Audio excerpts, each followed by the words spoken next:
Good day mga kagulong. So muli nagbabalik ang yung sales agent dito sa Jose Abad Santos, Peak Motors, Tondo, Manila, Vince Go Sumpo. So ayan mga kagulong, bali may po-release na naman po tayo. 2025 Xpander GLS 2-wheel drive automatic. So si client po natin is OFW po siya. So kakauwi niya lang po last week and then ayun po, inaprobahan po siya ni BDO sa BDO ng 20% down payment.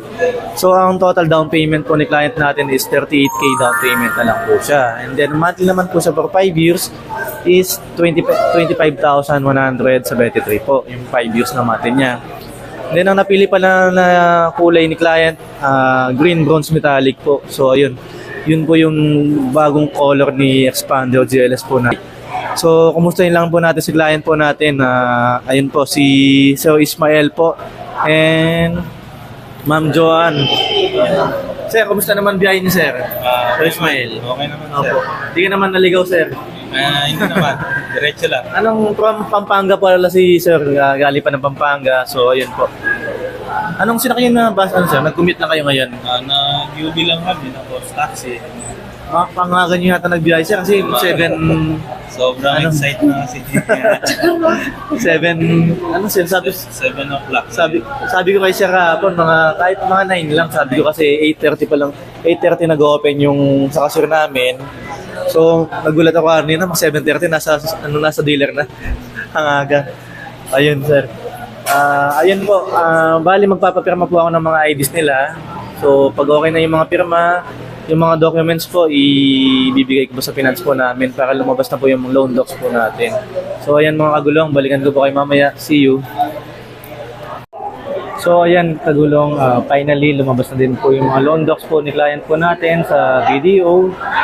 Ito na po, nagpapapirma na po tayo kay client po natin. So ayan po, nagpipirma na po si Tatay Permin.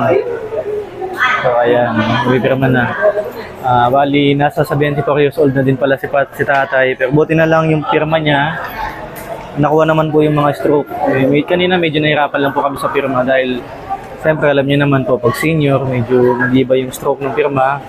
Pero ayan po, ngayon po okay naman na. Nakuha na. Then si Sir Ismael po, ayan po, pumipirma na din po Sir Ismael. So after mag-sign ni client, ayun po, natapos na din pala siyang nag-down sa cashier kanina. So after mag-sign ni client ng mga loan documents niya, final checking na lang po sa finance po namin. Then pag okay na sa finance, ayun po, proceed na po tayo sa releasing ng mismong unit po natin. So mamaya mga kagulong, pakita ko po sa inyo yung mga previous natin sa client, kung legit ba yung previous ni kagulong. So ayan po. And then ito pala si Eubin, kasama ko ngayon. So, tinutulungan tayo sa releasing natin. Ayan. So, pwede nyo din po siyang i-message sa kanyang FB page para makapag-impact po tayo ng promo ng Mitsubishi. So, ayan mga gulong. Balikan ko po kayo mamaya. See you. So, ayan na nga mga gulong. Bali, natapos na din yung process ng releasing natin. And then, kinakabit na yung mga previous po natin kay client natin. Kasama natin yung malupit na tropa natin si Albi. Ayan, tropa natin si Albi. Saka siyempre yung tropa natin si Bural. Ayan. Diba? Tingnan natin mga kagulong. Isa-isayin natin yung mga previous natin kay client niyan. So ito yung unit ni client. 2025 Xpander GLS automatic. Green bronze metallic yung napili ni client natin mga kagulong. So ayan. Mamaya ikutin natin. Isa-isayin po natin yung previous ni client po. So ayan mga kagulong, bali na-install na yung previous natin.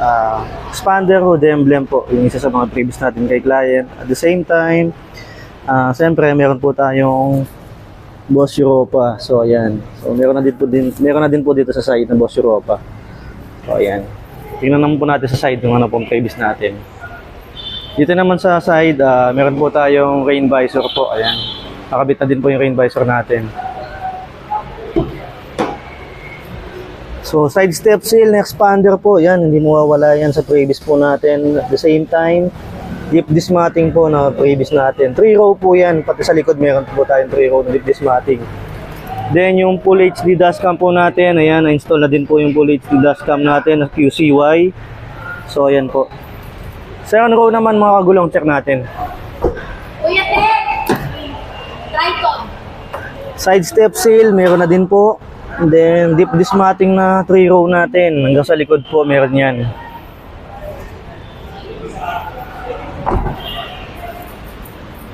Yan, dito naman sa likod. Tingnan natin yung muffler tip. Ayan po, titanium yung muffler tip po natin. Meron na yan.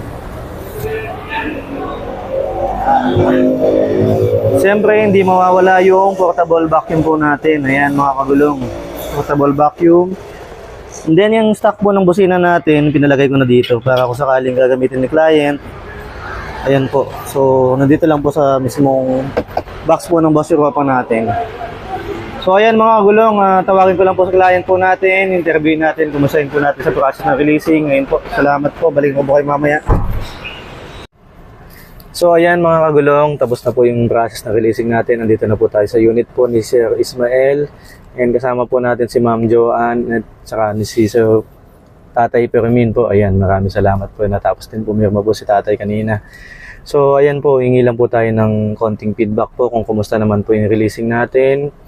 Yung kung legit po ba yung mga previous po na ibinigay po natin kay client po natin. So ito sir, ibibigay ko po kay Sir Ismael po kung sir, kumusta naman sir yung process na releasing natin sir Ismael? Okay naman, lahat smooth. Nagka-problema man, lahat na gawa ng paraan. Tsaka walang problema, lahat smooth. Magaan, recommended, legit talaga. Yes sir. Yung previous naman natin sir, kumusta naman Sa previous, nakita ko lahat, it's okay. Pati yung mating natin, nakalagay. Ang ganda sir. Lip dismatting natin yan sir. 3 row. Po. So, yun po. Kanina kasi medyo nagkaroon kami ng problem dun sa contact number niya. Kailangan kasing ipa-update po yun. So, hindi kasi na-update yung branch. So, ginagawa naman po natin ng branch, siyempre. Kaya po tayo natuloy sa releasing po. So, ayun sir. Sino ba may gusto kayong i-shoutout sir na kamag-anak niyo, yung mga tropa niyo sa abroad? Sabi nga nila. Makita nila, i-upload natin sa YouTube yan. Sir Ismael. Ayun, shoutout na lang sa mga ka-coworker ko sa IKEA sa Dubai. Iyon. Mga tropa natin sa Dubai. Yeah. So, ayun. Kayo ma'am, Ma'am Joanne, kumusta naman ma'am? Siyempre. Highly recommended kay Sir Business. Kahit Siyempre. nasa ibang bansa kami na ang bilis ng releasing. So, Parang 2 weeks lang yata. Pagdating namin 1 week na release na. yes, siyempre naman para po ma-enjoy nyo yung unit. Sabi nga nila, parang kahit nasa ibang bansa pa lang kasi sa sir nun, pinarasis na natin yung application niya eh. So para yung bakasyon natin hindi masayang, di ba? At least medyo naghintay lang kaming konti sa unit kasi sa kulay na gusto ni sir, yung green bronze metallic. Yun talaga yung gusto niya. Nagawa naman natin ng paraan, nabigyan naman ng green bronze metallic. Siguro pagka uwi niya siguro mga 3 days, 4 days lang. Ayun, na-release naman. Ayun po yung araw na pang 4 days po. So ayun po. Ayun sir, maraming salamat po sa tiwala na binigay niyo po sa akin na ako po yung mag-release ng unit po ninyo. So ayun po sa mga gustong mag-avail ng unit, message niyo lang po ako, nandyan po yung number ko, WhatsApp and Viber, ready na din yan. Maraming salamat and see you sa next vlog.